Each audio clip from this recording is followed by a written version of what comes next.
All right, so you're looking to pick up a set of wheels. You came to the right place, baby. Welcome. I remember my first time I bought wheels for my Mustang GT. Oh, I had no idea what the I was doing. I never even heard of offset, and I just selected the ones some random website suggested for my car. Now, they looked okay for my 16-year-old self, but the fitment was completely off and they were sunk harder than the Titanic. I don't want you to go through that, so I am here to help. We don't need to guess anymore, SpongeBob. We have technology, AKA the gallery. So my first tip I'm gonna have is to go over to the Fit Ministries gallery and look at the cars that are your make and model and get a good idea of what type of fitment and look you're going after. The gallery is a super helpful tool we built that's used by enthusiasts everywhere, seriously. I've even had TJ Hunt and the guys over at Donut tell me that they've used it to help find their fitments. It helps a lot.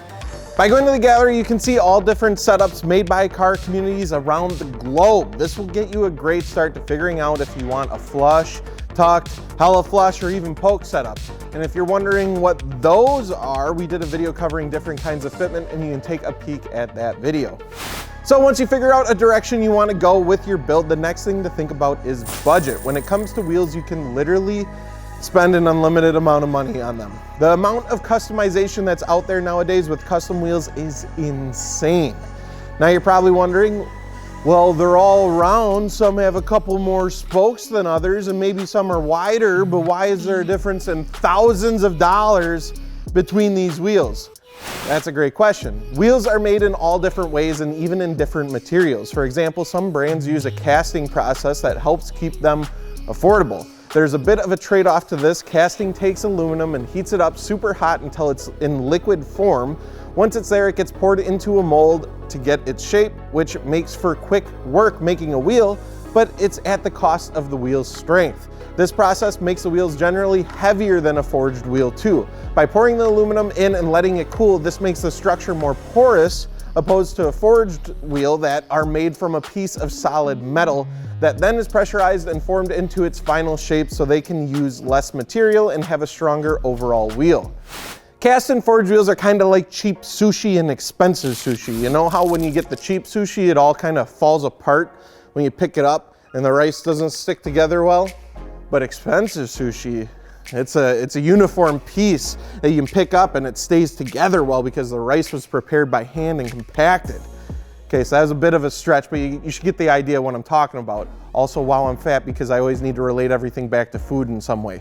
Damn. Now, it probably sounds like I'm talking a lot of about cast wheels. I'm not at all. Modern cast wheels are plenty strong to go on your daily driver or your fun car. There are still requirements and testing that needs to be done to make sure these wheels are safe for the road.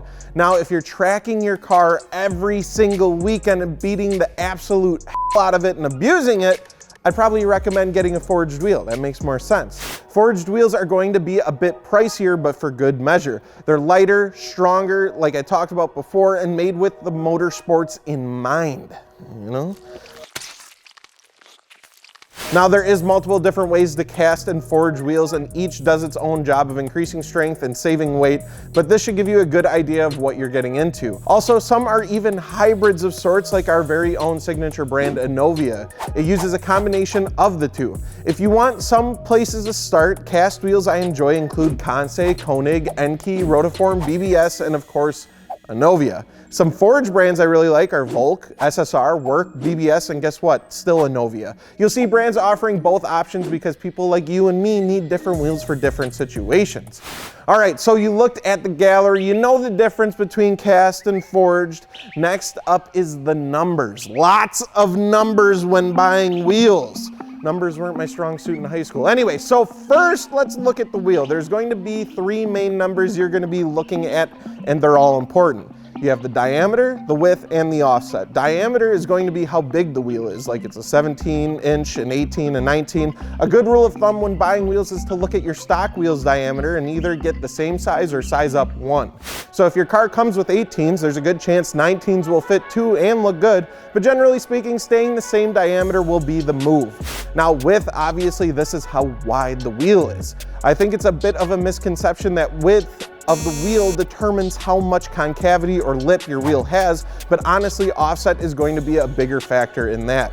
Now, what's offset? Besides that one dude who is a part of the Three Amigos or whatever, it's where the mounting pad of your wheel lines up. I'm gonna grab a wheel for this. So you're like, what's the mounting pad? See that right here? That's where it meets your hub. You mount it, that's the mounting pad. So for example, if the mounting pad was dead nut center of the wheel, it was about center, give or take, that would be 0 offset. When you have a higher offset, meaning the face of the wheel is coming out more towards the roadside, you're gonna have less concavity. When you have a lower offset, that's when the wheel is gonna be more sunk in and you're gonna get the concavity like this. Ooh.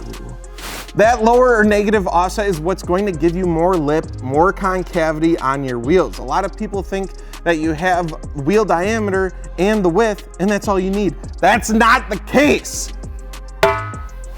Figure out what offset pairs well with the width you're going for. Sometimes it's not even a factor of the wheel being too far out and hitting the fender, but it could be too far in and hitting the strut on your coilover or whatever suspension you're running.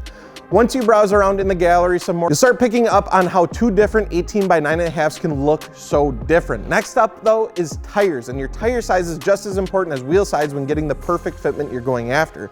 Tires can be a make or break for your setup. So now the 3 numbers you need to know on your tires. Let's use an example. So let's say I have a set here and it's a 215, 40, 18.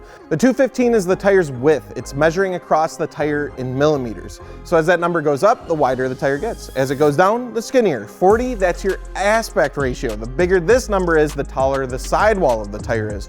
But one thing to note is that it changes with what tire you're buying. So in the example where we're using a 215, 40, 18, 40 means that it is 40% as high as the tire is wide. So a 215 40 and a 295 40 are going to have different sidewall heights. Then the last number, if you haven't picked up already, the 18 in our example is just the diameter of the wheel. Now, I know the wheel is the flashy part and probably where you're gonna put a lot of your money, but please don't cheap out on tires. Tires are what connect you to the road, literally. A lot of times tires are an afterthought when buying your first set of wheels, but in reality it should take as much consideration as buying the wheels they're going on. Some good places to start are Michelin, Continental, and Falcon. All great brands, and there is even more great brands out there, but that's a great place to look first. Okay, great, now we're really cooking and should have a decent idea of what's going to be taking place in your fender well. Now, I know there's a bunch of crazy Instagram builds out there making 1,000 horsepower or having negative 20 degrees of camber and 215 stretched on an 11 wide, but I truly believe for your first set of wheels, you should be a little bit more modest. Get something you know is going to fit and not going to rub to holy hell. You can always sell your wheels on Marketplace when you're done with them and move on to your next set later. I'm not saying that your first set can't look good or you can't have good fitment, just don't go crazy out of the gate. Mounting your first setup will give you a way better understanding of what's going on and seeing how your wheels line up with the fender, clear your strut, clear your brakes, etc. The final stuff is gonna be the fun stuff. Go browse around and look at some different finishes. Wheels nowadays come in tons of different colors and finishes.